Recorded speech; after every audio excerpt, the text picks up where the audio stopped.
And it really is quite a weekend of sports in St. Louis. Our very own City SC will take on the New England Revolution tomorrow at Energizer Park. And as the season, well, it's well underway, there's also a new book out that celebrates the history of the sport here in St. Louis. Dave Lange is the author of a book that explores the deep love of soccer in St. Louis, and he's joining us now. Good morning, Dave. Good morning, Mary. Thank you for having me. I mean, what a sports-filled morning we're having here, from the basketball to the soccer fields. Absolutely. March Madness, and this summer we have World Cup Soccer Madness. I know, no kidding. And in St. Louis, I mean, it's quite a testimony to what's going on in the city. So I would love for you to take us through a little bit about your book. Sure.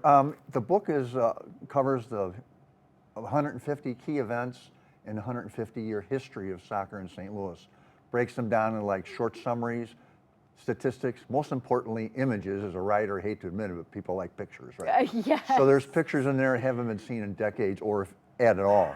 In fact, the first one we found was from 1884 of a team from Canada here in St. Louis. No way. And what was historians think is the first international soccer game played in the United States. Wow. And it was here, right here in St. Louis. I mean, this is something that people are probably a little bit surprised maybe to hear. And what I love is you've actually brought some props with us. Yes. So tell me what we're looking at here with our soccer This was balls. the kind of ball that was used from the late 19th century up until about the mid-60s, 1960s. Wow. What you're holding is the current MLS game ball St. Louis City uses. You can see the difference. This is a leather ball, seams here. Yeah, the seams. That's very contoured, lots of dimples. And tell me, the seams, would that have impacted the play? Oh yeah, especially if you were having to go up for a header and that happened to hit your forehead. Oh, yeah. Guys that who makes played then sense. said it was a very heavy ball when it was wet. Oh, I bet. Yeah, because of even the leather. I mean, they have made a lot of improvements. For sure. You know, why is it just so special for City SC to be here in St. Louis, to have this soccer? And it's really just a testimony to how it's always been a part of this history. It's something that capstones this long story of history of soccer in St. Louis.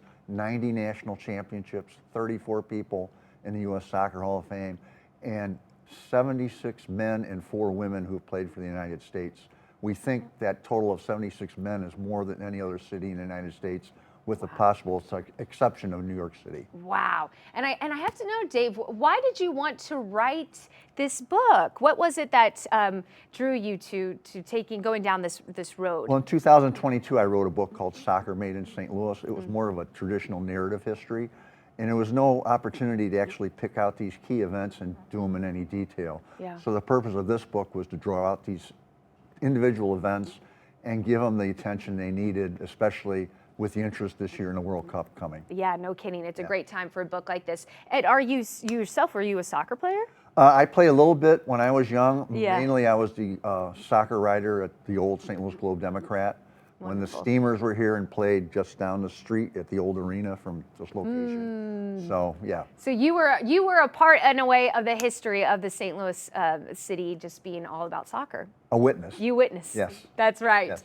Amazing. Well, thank you so much, Dave, for joining us today. And as he mentioned, with the World Cup and all the excitement coming here in St. Louis, I couldn't think of a better time to have a book like this. It also would be a great gift for any of those soccer friends in your life. It's available wherever books are sold. Of course, you could also find it at readypress.com, and you can learn more there as well. And of course, visit kck.com/showme.